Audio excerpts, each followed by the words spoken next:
The Entrepreneur's Library, Episode 72. Welcome to the Entrepreneur's Library, the only book-centric podcast that reviews all the top-selling business books and shares authors' perspective firsthand. This is your resource to finding the next great book that will enable you to grow personally and professionally. Welcome your host, Wade Danielson. Welcome back to the Entrepreneur's Library. Today we have Michael Price, author of What Next?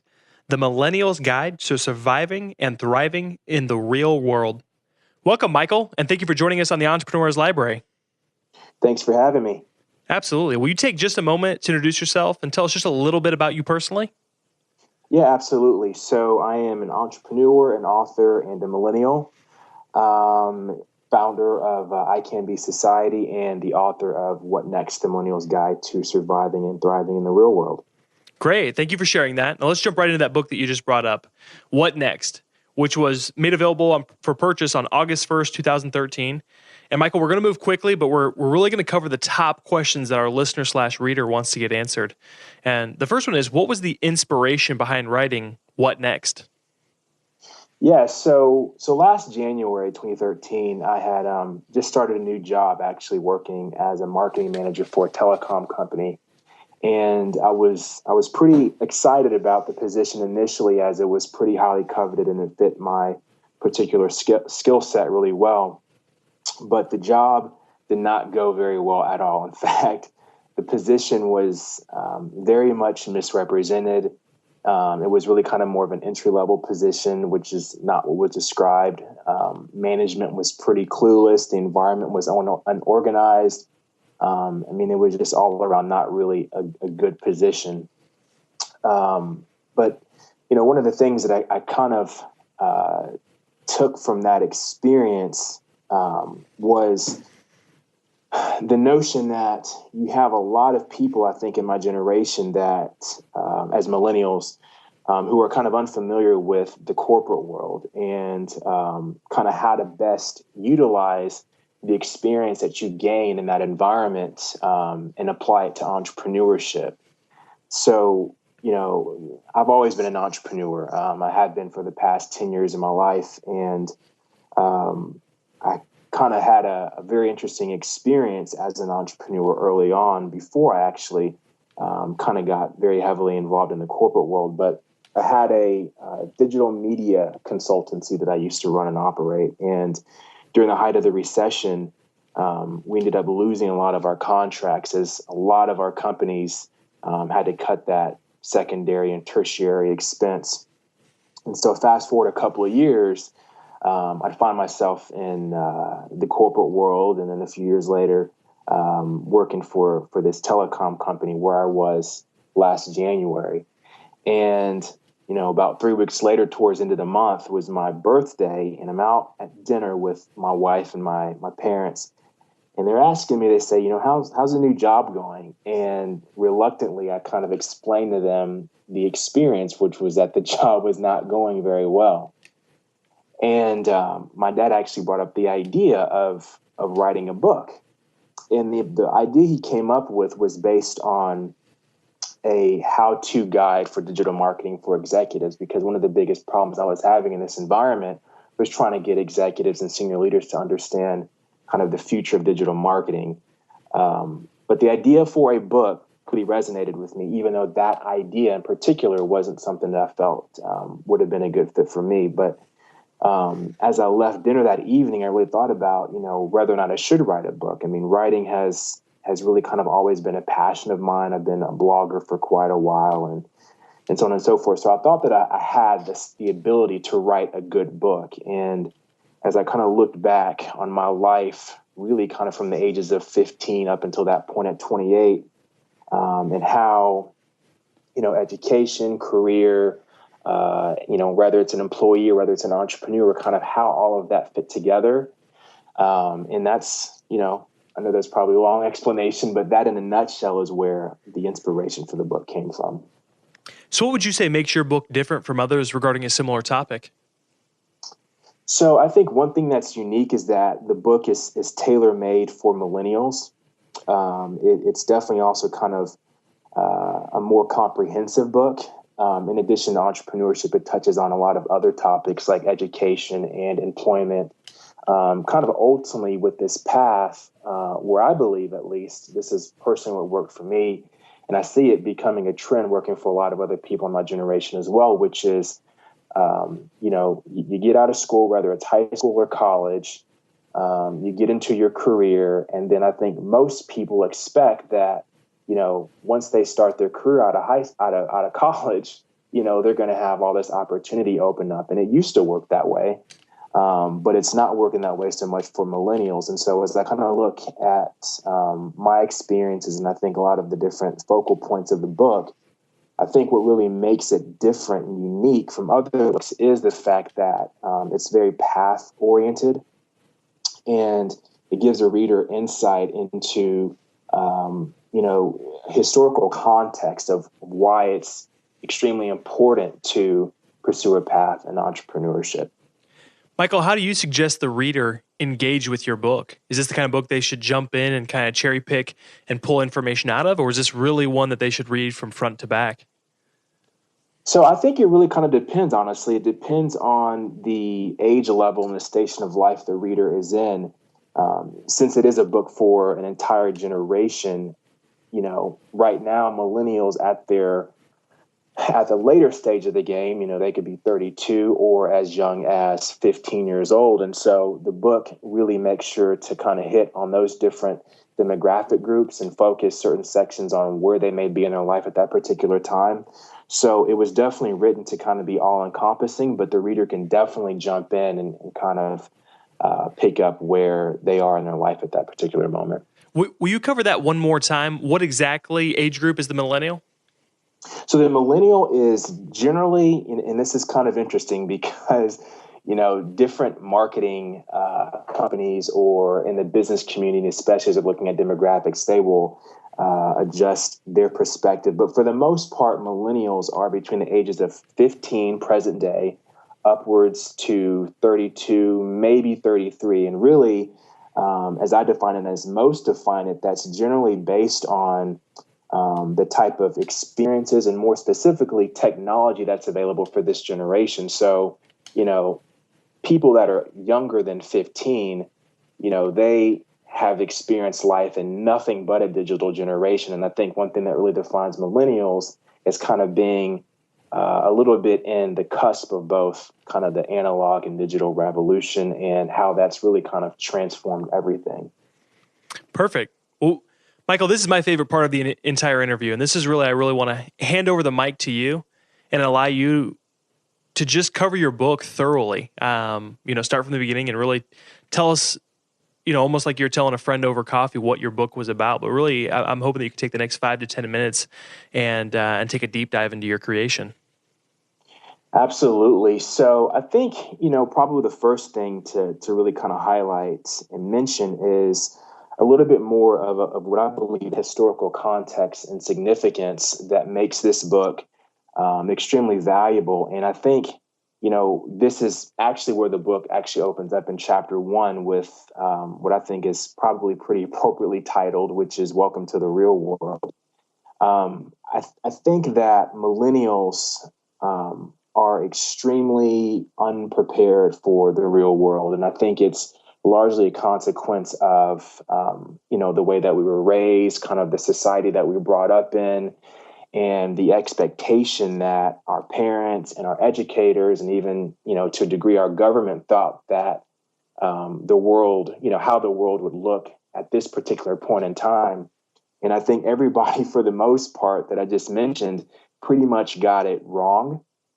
Not necessarily to discredit them, but I think that technology and the global economy has evolved so much in the last decade that, a lot of the opportunity that we have now wasn't available 10 years ago.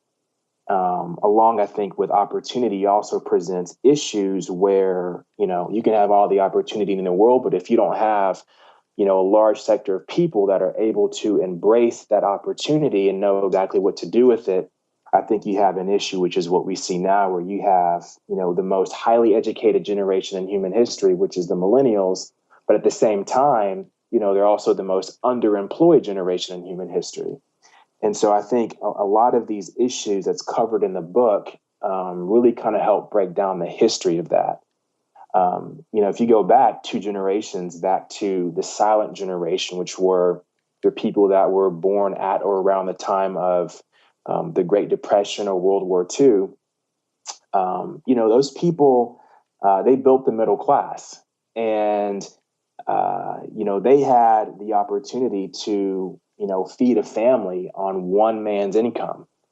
And then, fast forward to to their kids, the baby boomers, you had to have, 1.5 or 2 full part-time income or 2 full-time incomes in order to feed a family. And so I think what concerns me when you just simply look at, the charts and graphs is it kind of leads you to wonder, what does the future hold for millennials? If you go from one generation, if you go from millennials' grandparents being able to live off of one check to their parents having to have 2 checks, what's the future hold? And so in my mind, I believe it is 4 income streams.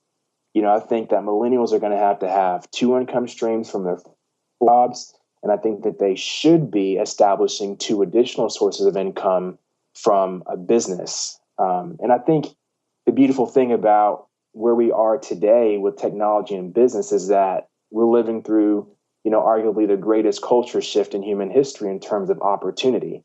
10 years ago, even I wouldn't have had the opportunity to do what I did, which is self-publish a book that was highly accredited by a lot of different business influencers and really bring something to the market and to the platforms that, authors with major publishing deals have and get my message out there. That wasn't available 10 years ago, but now because of Amazon and Apple and Barnes and Noble and whatnot, that type of opportunity is available. And so I think where the real opportunity comes is in, this culture shift dominated by the internet where, for very low risk, anybody can take a passion or a hobby, and do it part-time and eventually hopefully have something. So, again, welcome to the real world is really kind of how the book opens up, and it establishes a lot of this historical context.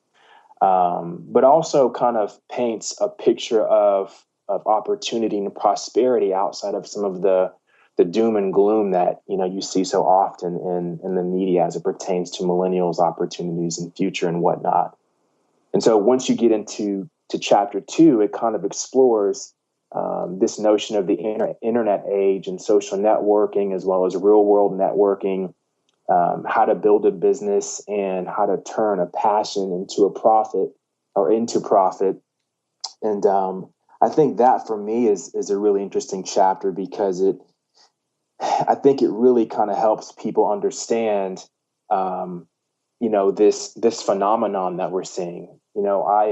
Having founded I Can Be Society, it's a passion project really at this point where I interview successful entrepreneurs and business leaders and just people who are successful in their own right and kind of present those stories, for the intent of inspiring other people. And so I have the opportunity to talk to, teenagers who make a living on YouTube, playing video games, or stay-at-home moms who make a living on Etsy, or, former attorneys who are making a living as best-selling self-published authors. So that is, the state of the world that we live in today. I mean, the opportunities are just so endless. So, this narrative of, lack of prosperity for millennials, I think there's actually tremendous hope and prosperity based on kind of where we are in the realm of business and entrepreneurship. And so chapters 3 and 4 then discuss education, and it really kind of helps the reader, I believe, really understand what education is and what it's not. I think that really since the beginning of higher education, kind of in its most current format, I think that largely, our higher education system has kind of hijacked what an education truly is. And these days there's so many different ways to educate yourself in terms of learning a skill or learning whatever it is necessary to kind of get you to the next point in your life and establish a career, whatever it may be. And so the reader gets a lot of kind of insight into that and a lot of alternative solutions, should they not be able to, or should they not desire to go the traditional route. And then chapter 5, it really starts to get involved in the brand building component of business and entrepreneurship, which I think is really valuable for employees as well.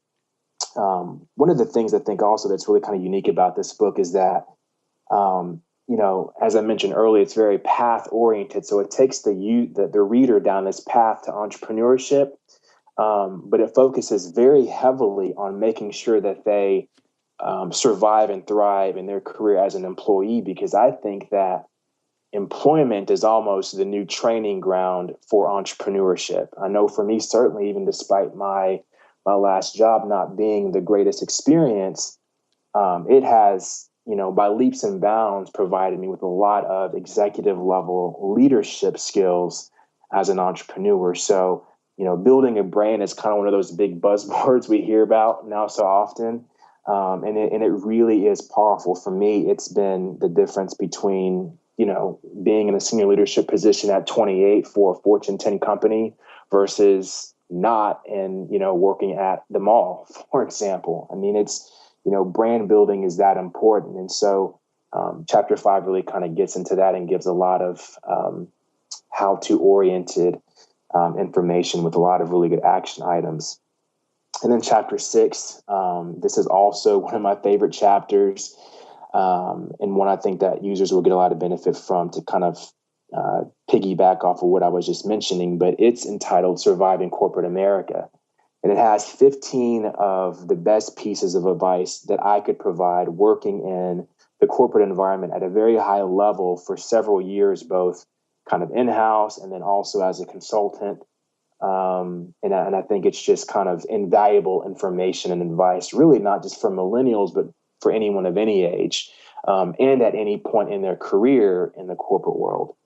And then chapter 7 is appropriately titled Escaping Corporate America, because as I mentioned, I want to take people down this path, ultimately to get them to entrepreneurship. So it helps kind of give real insight into what you can expect when you take the plunge, to quit your job and to go all in as an entrepreneur. I think a lot of entrepreneurs, not to call anyone out, but I think a lot of really successful business leaders that are highly public, I think one mistake they make is I think they paint a lot of the romantic components of entrepreneurship without leaving a lot of the truths and realities of the financial component in terms of, how to, properly exit your job and be able to fund your personal life as well as your business. And so chapter 7 really kind of hits on a lot of those different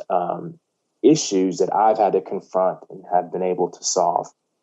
And then chapter 8, it discusses some basic financial literacy skills, which sadly aren't taught in schools, but is very obviously key for success in the real world, both as an entrepreneur or a regular person.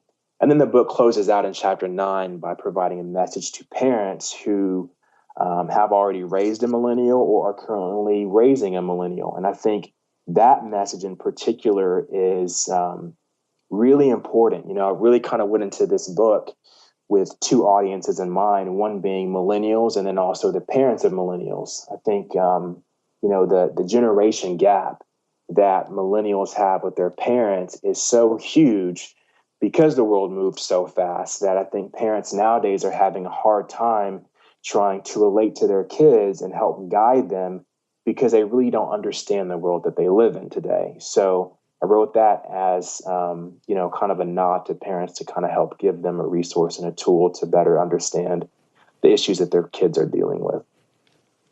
So, Michael, you just took us through a ton of great information that's going to help out millennials. And now we're asking you to even take it a step further in this question. That's if the reader could only take away one concept, principle, or action item, out of your entire book, everything that you just discussed with us, what would you want that to be? So I would want the reader to really understand the impact of the world that we live in today, and most importantly, the world that we're going to live in tomorrow. As I mentioned, and it's also covered again in great detail in the book, is that the future and even the today, the now of employment, I think it's dead. I think the opportunity to live the American dream and prosper and retire at 65 or earlier and all of that, I think that that dream as an employee is over. And that is backed up by the stagnation of wages. It's backed up by the loss of benefits. It's backed up by, most employers nowadays hiring contractors as opposed to salaried employees. And so if you kind of follow the trend line, it leads you to understand, where the future is headed. And I believe that it's headed towards entrepreneurship. I think that whether or not someone is, a full-blown entrepreneur, I think that everyone is going to eventually have to become entrepreneurial, whether they're going to be an entrepreneurial employee who really kind of helps themselves better guide their career based on, the direction that the world is moving. So personal branding, again, is a big component of that an employee could gain from this book, even if they're not looking to become, a full-fledged entrepreneur. And so, I think just making sure people understand, the world we live in today is definitely the biggest impact they'll get out of the book. Michael, do you have a favorite quote from your book? I do, and it's actually the first sentence of the book, which is, "My fellow millennials, are you prepared for the real world?" And so again, as I've probably mentioned a couple of times by now, there's an ongoing narrative in the book just about making sure that, and questioning millennials, and hopefully they're really questioning themselves about whether they truly are prepared for the real world. This book was really meant to challenge the status quo and for people to challenge their belief system. And I think that quote really kind of helps sums up a lot of where we are today in the world, as well as what the book is really all about. So, Michael, I think this is going to be not only for that millennial, but even the next generation after that. I think it's going to be a paradigm shifting book for a lot of them, because they were raised by a different generation that thinks completely differently. And so this next question is really, if there was one book that you could recommend that you've read that has created a paradigm shift for you, maybe it was life-changing, what would that be? Think and Grow Rich by Napoleon Hill. That was the very first business book I have ever read. I read it when I was 18 years old. It was something that was suggested by a colleague of mine at the time. And that book changed my life in numerous ways, because that book, it helped me realize how true wealth and prosperity is built, and how it's only built through a business. And, it really kind of opened up the reality to me of, what many might say the haves and the have-nots. And I never wanted to be a have-not. And the ability to control your destiny and those themes that are mentioned in that book, it's everlasting. It has a legacy to it that, again, it'll be relevant forever. Think and Grow Rich, great, best book I've ever read. Couldn't agree more. It's actually my favorite book as well. And yeah, I mean, you hit the nail on the head. It's not one, because I think there's some millennials that think, well, it was 1937. That's almost 100 years old. And it's like, yeah, you know what? Principles don't change, though. Yeah, if it was, how to think and grow rich with social media, or in the agricultural age or something like that, then you're right. It can go out, but those principles are everlasting. So I appreciate that. Michael, before we depart, can you recommend the best way for our listeners to get more information on you and your book, What Next? And I always tell authors this is the opposite of a plug-free zone. This is plug away. If you have classes or seminars or your book in general, anything that you want to mention to our audience, because entrepreneurial authors have something to offer to our audience, and so I would definitely it's obviously their choice whether they are going to look into the products or services. But if you have anything, please mention it here. Absolutely. And thanks for the opportunity. Yeah. My website is michaelpriceless.com. And, listeners can definitely follow me there and link up to all my social channels and kind of see what it is I'm working on at any given time. The book is available on Amazon, barnesandnoble.com, Apple iTunes, bookstore, and then also direct at whatnextquest.com. And then the most recent thing that I've worked on, which is really, really kind of the forefront of my passion now and probably on into the future, is this project I previously mentioned, I Can Be Society, which is it's this platform I'm creating to help inspire people to pursue their passion by presenting the stories of those who have already done it. And so, much like Napoleon Hill, my hero of Think and Grow Rich, I really kind of want to help, be that entity for this generation to help explore the stories of people who are successful, with the intent of inspiring others to create their own stories.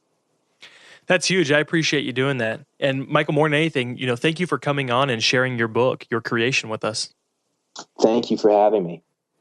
Thank you again for listening in today. If you would like to get your hands on What Next or any of the other resources mentioned by Michael, just look at the show notes at the elpodcast.com. Looking for your next book idea? Head over to the elpodcast.com, where Wade shares his amazing resource, the top 10 business books recommended by over 500 entrepreneurs, with you for free. That's the elpodcast.com. Till the next time, keep it on the EL.